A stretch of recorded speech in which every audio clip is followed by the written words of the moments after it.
Welcome back to the Ultimate Smash Tournament coverage.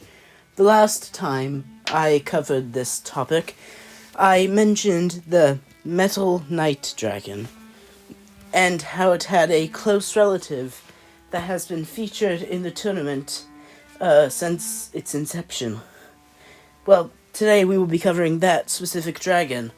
This is known as the Capacious Pink Dragon. Now, looking at what the dragon appears to be so far, you may have noticed that it doesn't have wings, and that should be classified as a drake. However, despite not having any wings, this dragon can still somehow fly, despite all logic saying that it shouldn't. But being illogical is fairly the norm for this particular creature. Its primary attack is to swallow its opponent's whole, despite the size of the opponent. Even if the opponent is twice or more the size of this creature, it can still somehow fit into its stomach. How this is even possible is mind-boggling. It's just, hate this. Anyway, moving on.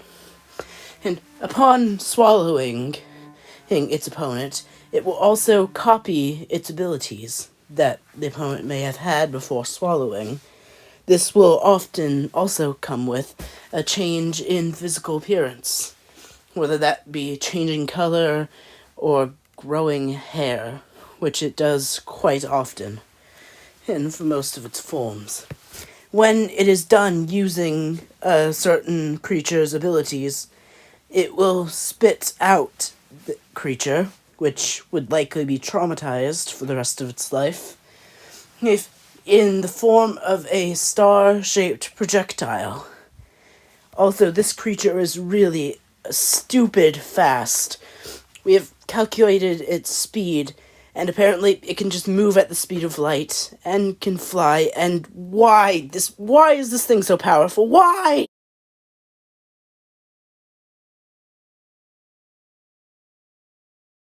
This dragon is the only man-made dragon we'll be covering today, and it has quite the story behind it.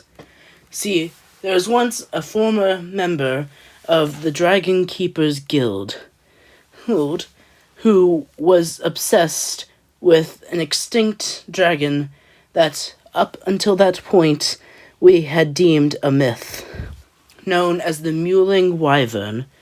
The Mewling Wyvern was a legendary dragon that was said to have immense psychic capabilities, and according to some legends, it could even raise the dead. It was this part of the mythos that the Dragon Keeper found most interesting. See, his daughter, Ambrosia, had died from plague a year earlier, and he was desperate to try to bring her back to life. At first, we all thought nothing of it, since the dragon up until that point was considered a myth. However, things changed when we found a fossilized scale of the Mewling Wyvern. And using this scale, the keeper performed some dangerous and illegal dark magic to create a replica of this creature, basically bringing it back to life in an increased form. He very creatively, with pure sarcasm, called this the second Mewling Wyvern. Either way, this creature, though, came with its own host of issues. It was immensely intelligent, even for a dragon, and after a few months of it being actually a fair asset to our cause, it began questioning its existence and why it should even listen to us in the first place. It was at that point the madman decided to tell it to try to raise his daughter. It then immediately escaped and killed everyone.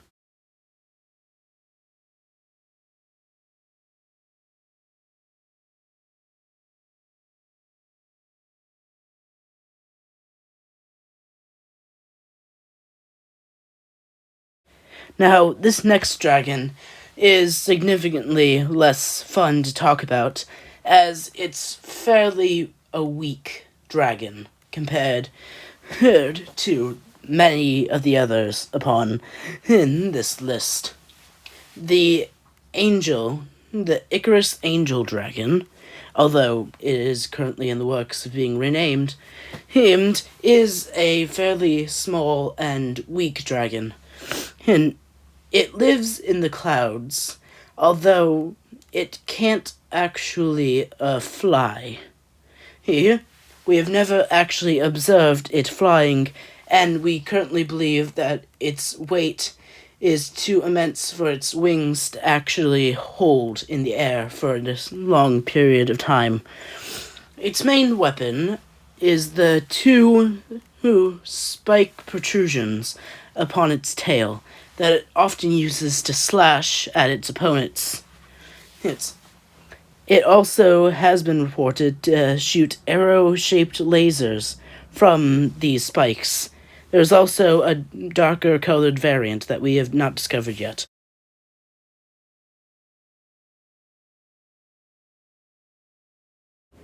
Now, if you recall to the last conversation we've had regarding this tournament, I discussed the Bowslord Turtle Dragon.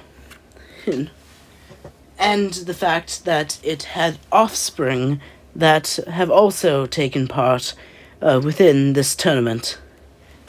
And today we will be going over those offspring and their abilities. His offspring of the Bowslord species tend to stay inside of their eggs for most of their juvenile lives, before finally growing up into adulthood. However, despite this, they are still surprisingly mobile. Their eggs also have a strange face-like design on it that we still haven't figured out the use for.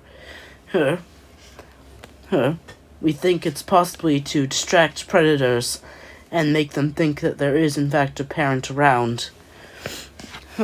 Also to note, while young, these creatures often have a strange mouth-like look about their torso, with spikes sticking out of their chest for no apparent beneficial reason. They do breathe fire, much like their adult selves. However, for some reason, this fire is not as powerful as the adult form, and it rarely relies on it.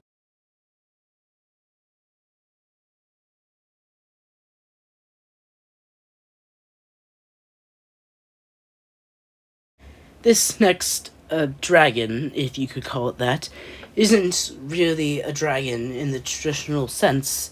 However, since they recently changed the guidelines of what is considered a dragon, so that they included zuberators and other mammalian flying creatures, I guess it counts now. I don't know, and really I don't care. Anyway, so... the Burning Roar dragon is a giant tiger-like species that lives on the Hawaiian Hills. This dragon is often very ferocious. And its most memorable feature, as per the name, is its extremely dangerous pyrokinesis. It breathes fire and can control fire from a distance. It's very fire related. Now you would think that a dragon of this brutal power and dangerousness levels, I don't know if that's a term, but I'm using it now, would be kept far away from people, let alone children. Well, turns out this species is actually a common pet on the islands. In fact, most children actually get one of these dragons on the age of 10, and they are one of the 3 most common pets among the youths of the island. This makes no sense to me, as if there were a giant fire tiger creature thing around, I would personally try to be as far away from it as possible, but I guess they managed to somewhat tame it over the years. Strangely enough, they also managed to use these things as a form of sport, along with many other creatures on the island, and they make up a sort of battle dogfight thing upon which these creatures' violence can be used for a positive purpose. Actually, they do this with many creatures on the island, including a weird seal thing, and, of course, a giant owl monster that shoots weird leaf-like arrows. And that everyone wanted in the tournament, but for some reason, instead of going with the clearly superior giant owl grass monster thing, they decided to go with this. The council decided to go with the giant fire tiger, despite having so many other creatures that already use fire. I'm saying you could just get a bit more variety. Why wouldn't